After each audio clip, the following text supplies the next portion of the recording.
அங்கிருந்து எக்ஸ்ட்ராக்ட் பண்றோம். அதற்கான ப்ரிப்பரேஷன்ஸ் ஒர்க்லாம் நடந்துட்டு இருக்கு. இந்த மோந்தா புயல் வந்து தமிழ்நாட்டில் பெரிய பாதிப்பு இருக்காது, ஆந்திராவை நோக்கி தான் அது சென்று கொண்டிருக்கிறது.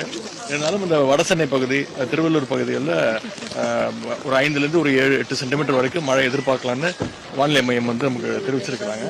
அதற்கான முன்னேற்பாட்டு பணிகள் தான் முதலமைச்சருடைய உத்தரவுக்கு இணங்க நானும் நம்முடைய அமைச்சர்களும், மேயர், துணை மேயர், அப்புறம் சட்டமன்ற உறுப்பினர்கள், மக்கள் பிரதிநிதிகள், மாநகராட்சி ஆணையர்லாம் இந்த பணிகளை எல்லாம் ஆய்வு செய்ய இருக்கிறோம். வடசென்னையை பொறுத்த வரைக்குங்க இது வரைக்கும் 18 கால்வாய்கள், 13 குளங்களை வந்து சென்னை மாநகராட்சி மூலமாக தூர்வாரப்பட்டிருக்கிறது. மொத்தம் 331 கிலோமீட்டர் நீளம் கால்வாய்கள் தூர்வாரப்பட்டிருக்கிறது.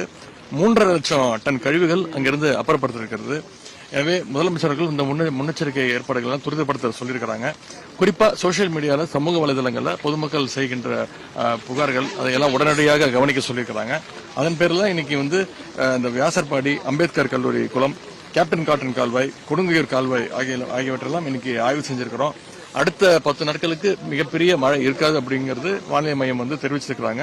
ஆனா எந்த அளவுக்கு மழை பெஞ்சாலும் அதையெல்லாம் எதிர்கொள்வதற்கு நம்முடைய அரசு முதலமைச்சருடைய அவருடைய தலைமையின் கீழே தயாராக இருக்கின்றது.